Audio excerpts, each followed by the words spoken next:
Selamat datang kembali. Kali ini kita mau coba bedah sumber-sumber Anda nih. Ada yang menarik banget dari buku Originals. Iya, soal bab 2 ya, Ya, tentang penemu yang buta sama investor bermata satu. betul. Kenapa sih kok bisa ya para pencipta ide keren gitu sering nggak bisa nilai karyanya sendiri? Dan di sisi lain, investor atau manajer yang tugasnya menilai malah sering salah lihat potensi ide original. Kayak ada yang kurang gitu ya. Iya, kayak ada yang miss. Nah, misi kita kali ini yaitu coba bongkar kenapa bisa begitu dan gimana caranya mengenali ide-ide yang benaran bagus. Hmm, mari kita urai deh. Memang paradoks yang bikin penasaran ya. Catatan Anda kan nunjukin tuh, bahkan maestro kayak Beethoven atau Picasso aja nggak selalu ngeh kapan mereka bikin mahakarya. Oh iya, gimana tuh? Mereka malah sering ragu sama karya terbaiknya, atau anehnya balik lagi ke ide-ide yang sebelumnya mereka anggap gagal. Wah, menarik. Ini langsung jadi pertanyaan besar ya. Kalau penciptanya aja ragu gitu, gimana ide orisinal bisa lolos seleksi dan bertahan coba?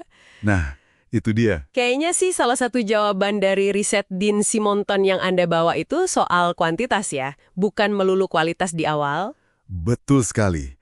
Jadi, para jenius kreatif ini, macam Mozart, Beethoven, sampai Edison, mereka itu produktif banget, luar biasa banyaknya karya mereka. Jadi semakin banyak ide yang keluar, semakin besar peluangnya ada satu yang boom, jadi terobosan gitu ya. Tepat. Mungkin ini juga menjelaskan kenapa kreator sering buta. Fokus mereka mungkin lebih ke proses menghasilkan sebanyak-banyaknya. Bukan menebak mana yang bakal jadi hit. Masuk akal sih. Ingat kutipan Ira Glass di materi Anda itu kan, kerjakan dalam volume besar. Atau contoh tim Upworthy itu loh. Oh iya, yang perlu 25 ide judul itu ya. Iya, demi dapat satu judul yang viral. Gila juga ya usahanya. Nah, sekarang kita lihat sisi satunya.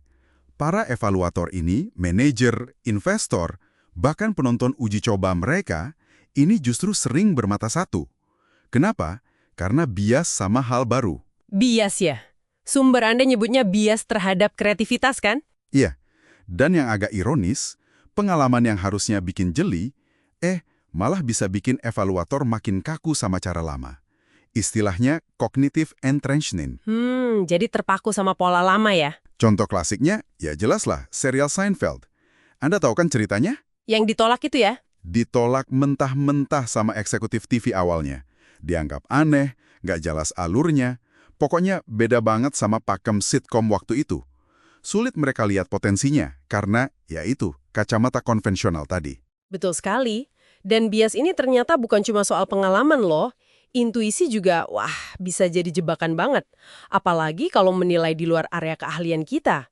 Oh iya, contohnya ada kan di catatan Anda, Steve Jobs soal Segway itu. Nah, itu dia. Jobs sih kan brilian banget soal teknologi, tapi pas dukung Segway, salah besar dia. Sumber, Anda bilang ini kayaknya kombinasi antara, pede banget, kurang paham domain transportasi personal, Plus antusiasme berlebih mungkin ya. Jadi agak buta sama pasar realnya. bisa jadi.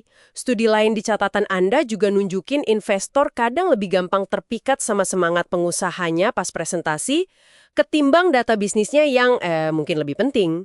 Bahkan penulis sumbernya sendiri, si Adam Grant itu, ngaku kan dia juga kelewat investasi di Warby Parker. Iya, karena dia terjebak cara pikir lama soal bisnis kacamata. Harus coba di toko fisik, gitu-gitu. Padahal Warby Parker dobrak itu semua lewat online. Nah, itu kan masalahnya semua tuh. Terus, gimana solusinya?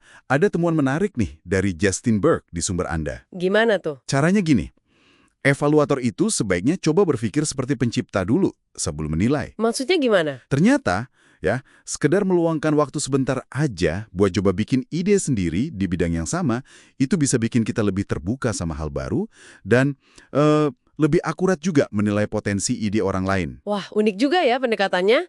Jadi semacam latihan berpikir kreatif dulu gitu. Iya, kayaknya gitu. Ini mungkin menjelaskan kenapa penting banget melibatkan sesama kreator dalam proses evaluasi. Kayak yang Warby Parker lakukan itu loh. Yang pakai sistem dokumen Google transparan itu ya? Betul. Jadi masukan bisa datang dari banyak orang, nggak cuma dari atas ke bawah. rekan-rekan kreator lain bisa ikut nimbrung ngasih perspektif. Oke, jadi melibatkan lebih banyak mata kreatif ya. Dan ini nyambung lagi ke contoh Seinfeld tadi. Gimana kaitannya? Acara itu kan disebut di materi Anda, akhirnya selamat gara-gara Rick Ludwin. Dia eksekutif, tapi uniknya bukan dari divisi komedi. Oh iya? Terus? Dia berani ambil resiko pribadi. Pakai budget dia sendiri buat pesan beberapa episode awal. Padahal hasil riset penonton jelek. Dia kayaknya bertindak lebih sebagai rekan kreator, ngelihat potensi yang orang lain nggak lihat. Melampaui peran manajernya yang kaku. Jadi dia nggak cuma menilai dari kacamata manajer biasa ya. Dia pakai rasa juga. Kayaknya gitu. Jadi intinya ya kesadaran akan keterbatasan kita sendiri. Baik sebagai penemu buta maupun evaluator bermata satu. Kita semua punya potensi itu. Jadi kalau dirangkum nih, pelajaran utamanya buat Anda apa dari obrolan kita ini? Ya mengenali dan memperjuangkan ide orisinal itu, rumit. Iya, nggak gampang ya. Kreator sering nggak sadar punya emas. Evaluator sering bias. Betul. Jadi kuncinya, buat Anda yang mungkin kreator, jangan takut bikin banyak ide. Fokus di kuantitas dulu buat naikin peluang. Buat Anda yang evaluator, coba deh pakai topik kreator sebelum menilai. Dan libatkan perspektif beragam ya, penting banget itu. Terutama dari sesama kreator yang mungkin lebih nyambung sama ide baru. Nah, itu dia. Ini jadi kepikiran satu hal deh, buat Anda renungan lebih lanjut. Kita kan tahu ada efek psikologis namanya efek paparan semata atau mere exposure effect. Oh iya, yang makin sering lihat makin suka itu ya. Betul. Nah, gimana kalau efek ini kita pakai secara strategis? Tapi bukan buat jual ide yang udah jadi, justru buat bantu evaluator mengenali potensi ide baru sejak awal. Maksudnya gimana? Dipaparkan gitu idenya? Iya, mungkin dengan membiasakan mereka sama konsep baru itu pelan-pelan. Dikasih lihat dikit-dikit, bertahap sebelum mereka harus ambil keputusan besar. Jadi pas waktunya nilai, idenya udah nggak terasa asing banget. Gimana menurut Anda? Sesuatu buat dipikirkan lebih lanjut ya.